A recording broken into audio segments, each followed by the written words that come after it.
Hello YouTube, my name is Brian and welcome back to my podcast channel. I started this last year because initially my idea was that I wanted to interview my friends and just have deep, meaningful conversations with them. So I did that for about 4 episodes and then I ran out of people to interview. Well, I ran out of people that I felt comfortable enough with to talk about, deep subject matter and whatnot. So here we are a year later, and I'm pivoting a little bit.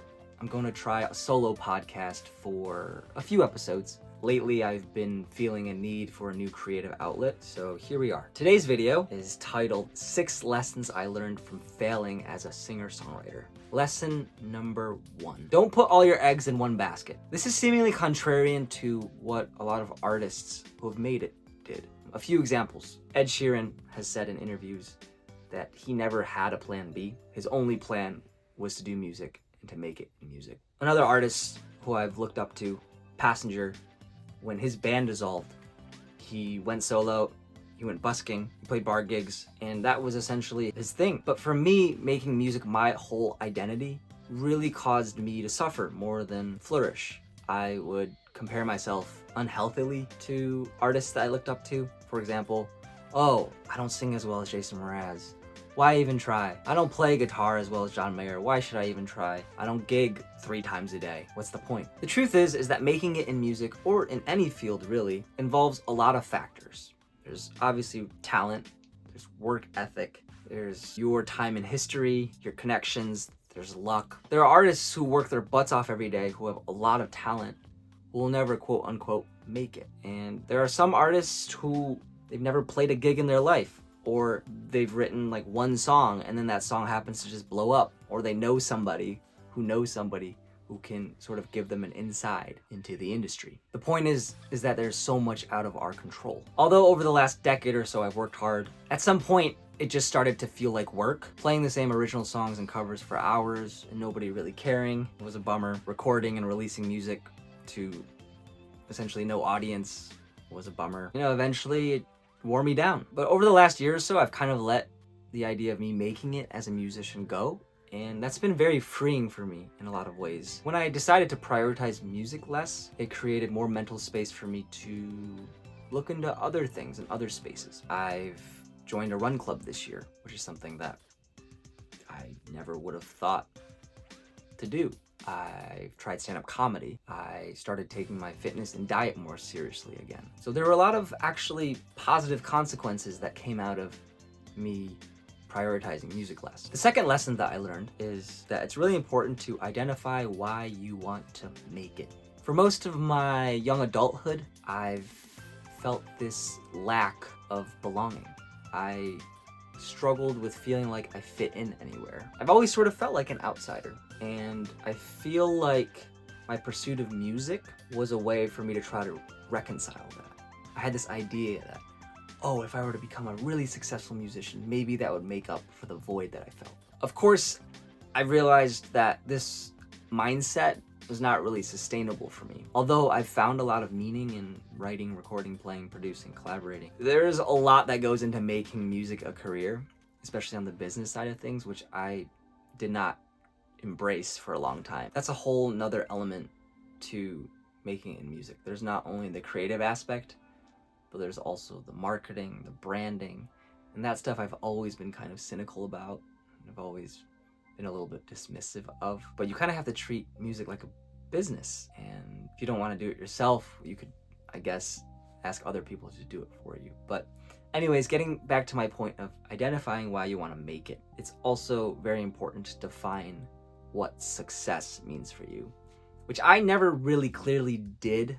I kind of just had this vague, lofty idea of, oh, I'm gonna be like Ed Sheeran. I'm gonna play large gigs, sell a lot of tickets, have some hits. Although it's nice to have those big, lofty dreams, it's also important to see what's in front of you and to sort of set goals and aims in a realistic sense of like what you can achieve incrementally, which I did not do. And that also ties in with the managing your expectations part. Expecting to be as big as Ed Sheeran is cool, right? But the chances of that happening realistically are very, very, very slim. I know some people like to adopt that mindset of, oh, I'm I'm gonna be the biggest star, I'm gonna be the best. Looking back now, that wasn't a super suitable mindset for me to have. The third lesson is that there are only so many slices of pie available. And some people probably aren't going to like hearing that. In some ways, you don't get to decide how your music career unfolds. You can only address what's in your control and have the rest kind of just play itself out. So it's just not in the cards for everyone to make it, and that's okay. And for me, I've also learned that personally, my life is much more healthy and balanced with a bunch of different activities and things, right? So like music is one bucket I dip into, but then I've dipped into stand-up comedy. I'm dipping into podcasting. I dip into health and fitness.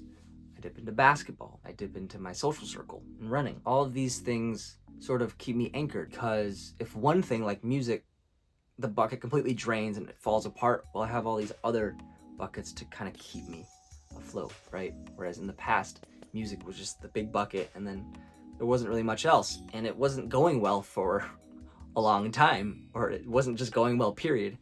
And so I suffered because of that. The fourth lesson is that my success or lack of success has nothing to do with my self-worth. I guess for some reason in my earlier 20s, or for most of my 20s, I just felt this sense of urgency, like I had to be somebody, I had to be somewhere at a certain age, I had to have this kind of status, I had to make, this sort of money. And maybe this is just normal for when you're in your 20s. Maybe it's a Western thing, this idea that you gotta figure out your career, your life plan at a young age. But I put a lot of pressure on myself, and that had more negative effects than positives. And for a long time, this really fucked with my head, because when I was in college, both of my feet were never fully in, because I was convinced that I was destined to be a musician. So I latched onto that, right?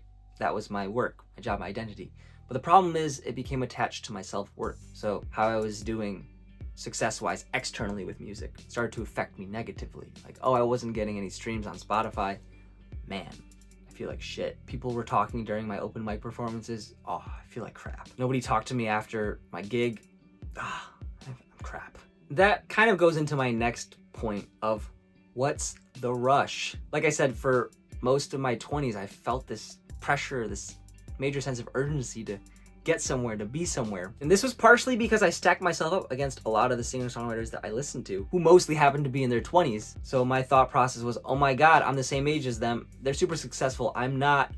I'm running out of time. But the truth is, everyone's story and path is different. And as far as music is concerned, there are a lot of singer-songwriters that I like who, quote unquote, made it later. Like Passenger, I think, got his break. He was in his late 20s. Damien Rice, I think, also got his break around his late 20s as well. There's a guy named Joshua Radin who had his career kick off, I believe, in his early 30s. Jamie Lawson, the first guy to sign to Ed Sheeran's record label, I believe in his 40s was when he had his first hit. Everyone's path is different, and at that time in my life, I was not willing to see a different perspective. Initially, when I was writing this script, it was just gonna be 5 lessons. A 6th was not in the cards, but I wanted to add that even if you do, quote unquote, make it in music, life doesn't stop there. Maybe making it in music is not all it's cracked up to be. Many artists I like, actually, I've seen their reach go down.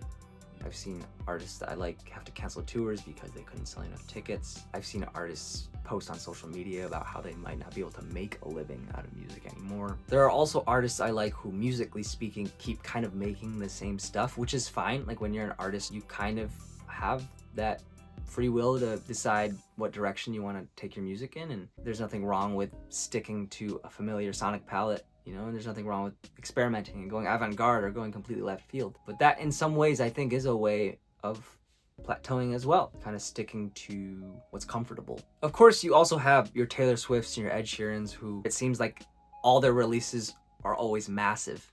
But even I can't help but wonder sometimes if they get tired of doing the whole music thing. I've also noticed that in my musical pursuit, even though I've dabbled in different styles, like I had a solo project during COVID, which was much more like synth-based and production and electronic-y sound-based. That got stale. I also had a pop-punkish project with my friend where I explored a little bit of a heavier kind of sound. And then that sort of also got a little stale. Eventually with both those products, I also felt like I needed to give them a rest. Lastly, I do want to say that maybe this video title is a little bit misleading. Like maybe in some regards I have failed in my musical pursuit, but in another light, maybe it's been a huge success. I've written hundreds of songs, I've produced and recorded many of them, I've collaborated with different people, I've explored different genres, I've expanded my skill set, I've met many friends from doing music, I've built some grit, busking on the street.